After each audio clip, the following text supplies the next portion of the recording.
Welcome into PTN Extra. Good to be with you on this Wednesday. Alyssa Orange alongside Mike Irwin, and we have reached the final regular season series for Arkansas baseball. Headed to Texas A&M, your favorite place, College Station. I know. We got Glad I'm not there.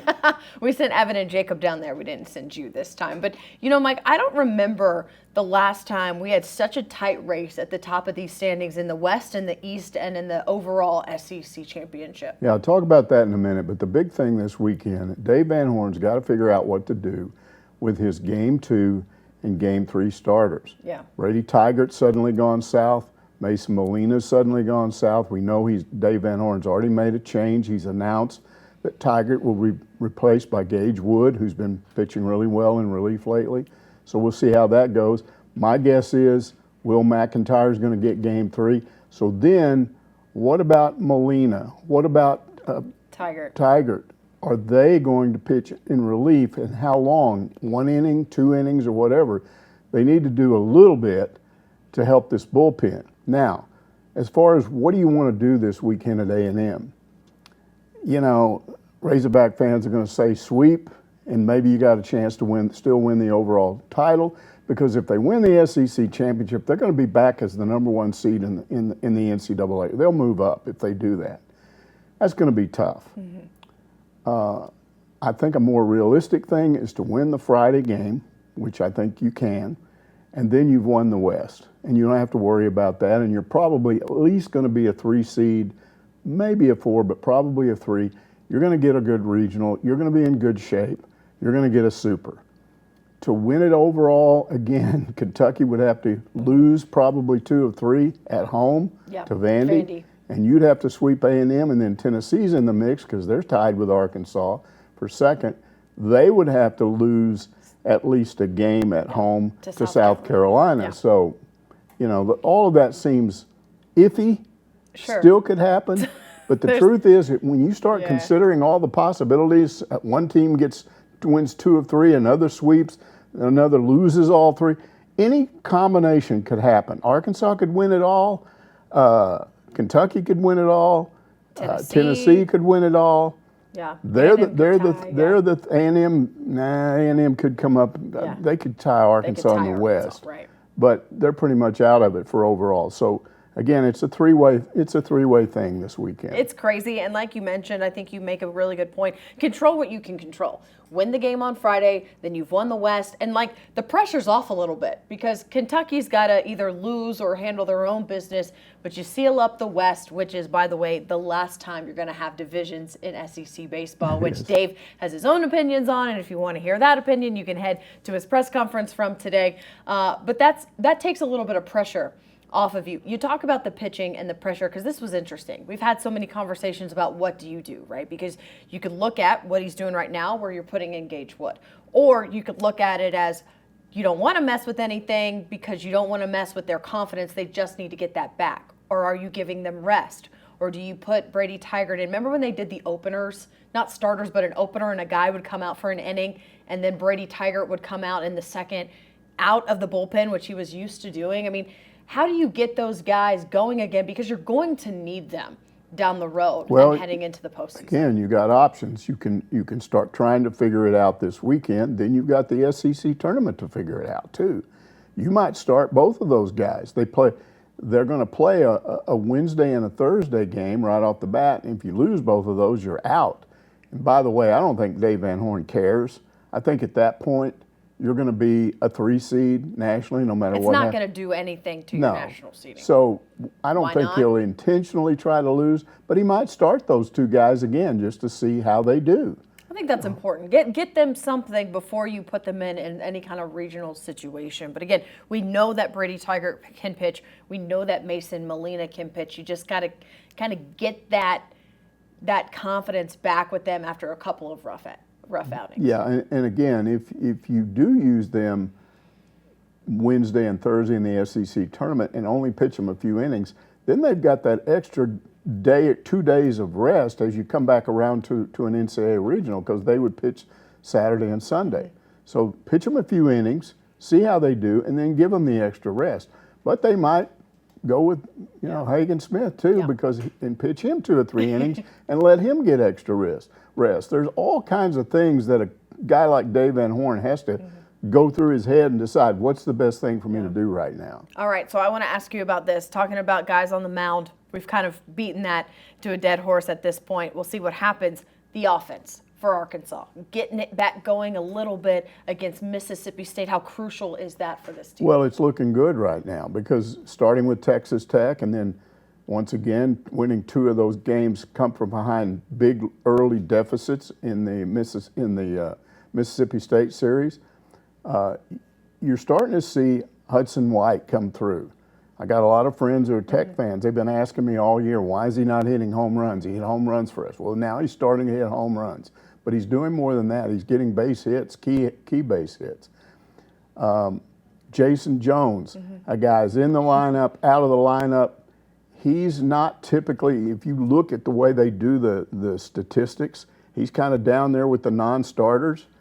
But maybe he is now a starter in left field. This guy was really, he was in some services in 2022, he was the #1 prospect in the state of Texas. Yeah.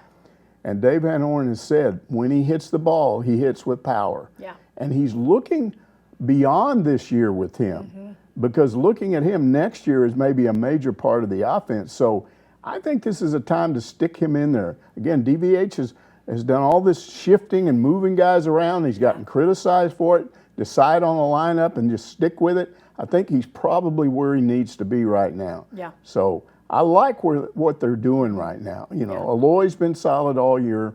You've got people that have been hitting the baseball, and you don't have as many holes as you had before. So I think if they can start scoring 6, 8 runs a game instead of 2 or 3, then with their pitching, I think they've got a real shot. Yeah, just got to get Kendall Diggs back going, and gosh, how fun is Peyton Holt to watch? He's just nutso. It's fun. They like him. He acts crazy. He's doing the Heisman pose. He said, I don't know. It's the first time I've ever done it, on a baseball diamond. But how crazy is this guy? That diving catch he made on the warning track. And then that had all these people going, well, what do they have on? Because it cut him all up. And why do Arkansas? And so I had to check. It's actually crushed brick, and you're going crushed brick. But the reason they do that is because when you're going to catch a ball up against the wall, you've got to do it with your feet. You can't be looking down. Yep. So that crushed brick makes a sound. Is the best product to crunch under your feet and make a sound, and okay, I'm on the warning track. Exactly. There is another product that some ballparks use, which has more of a volcanic rock component because that's softer.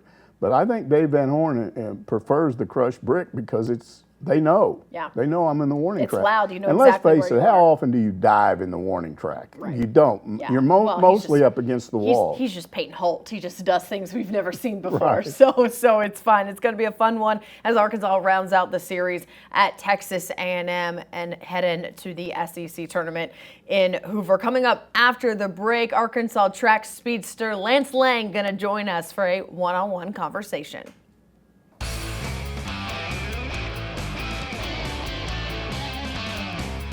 Welcome back to the show. Always fun to have a special guest in studio with us. And we got Lance Lang with us hanging out today. Track extraordinaire, speedster, sprinter, a member of about every relay team you could be on right here. And you're coming back from the SEC championship in Gainesville with a team victory. And that's got to be an awesome feeling as you guys now look to the national meet. What was it about Gainesville, the meet down there, that you think made you guys so successful? We would just prepare for it. Early on in the season, we went there for Florida relays, and we had a wonderful time. The weather, the atmosphere, and Florida always hosts great meets. So just coming back again for SECs, we were just ready and prepared and focused. All right, so let's start with the 4x400 because it ends the meet, and it's always one of the most exciting races of the track meet. And you guys not only set a world-leading record, but you break the UA record from last year. What was that race like? That race, it was a big race. We was in competition with 3 other teams for the SEC championship title. And so it was most definitely one of our most important races of the day. And just going out there and everybody did their job and executing, it was just perfect. The crowd went wild. Yeah, I've always wondered. I mean, you guys are in the moment. You're waiting. You're obviously don't want to drop the baton. There's so much going through your head. But when you're running your leg of the 4x400, what are you thinking about? Just executing my part. Like I said, like doing those big races, the only thing you can do is worry about your leg and have faith in your teammates that they're gonna do their part. So I was just running free like a bird in the sky, you know. I love it. Yeah, just running as fast as you can. You were part of the 4x100 team as well, but you also ran in the 100 and the 200. So what's it like, the difference between, like you said, kind of just playing your role in those relays, but then it's you versus everyone else on the line when you're running the 100 and the 200? Well, at that point where, you know, it becomes an individual sport, so it's just really all about executing your races. When you in the finals, things don't really matter as it does in prelims. You just gotta focus on your race and have the best execution because everybody on the line is great as well. You ran a 20.4 in the 200, which is second best on Arkansas's all-time list. So you passed Jerry and Lawson, which I know a name fans know very well, and you're just right there to surpassing Wallace Spearman. What was it like when you finished with that time? It was a blessing. You know, I got to thank God for it because my last PR prior to the 20.04 was a 20.08. So just, shout out to my coach. Thanks for him and us putting the work in just to achieve that time. It was just great. You let Wallace know you're coming for that record, though. Yeah. maybe in a few weeks at Nationals. You know, you started your career at Kentucky, and I was looking up some of your stats from then, and you had a lot of success in 2022. What kind of success do you want to see in 2024 at the national meet? Better success than I had in 2022. Yeah. Just keep going up and just keep being patient, not only within myself, but with my coach, and just keep putting God first. Track is a journey, and I know a lot of people move. It's the world that we live in college athletics right now. People move from school to school when they feel like that's the best decision for them. What was it about Arkansas that made you want to come here? It gave me peace. You know, out of high school, Arkansas was going to recruit me, but I didn't go to Arkansas. I didn't even do the visit. I went straight to Kentucky. So for them to see me in the portal that year and came back and picked me up, it was just a blessing. And when I came here, got to know my teammates, got to know the coaches, it just gave me a peaceful mind.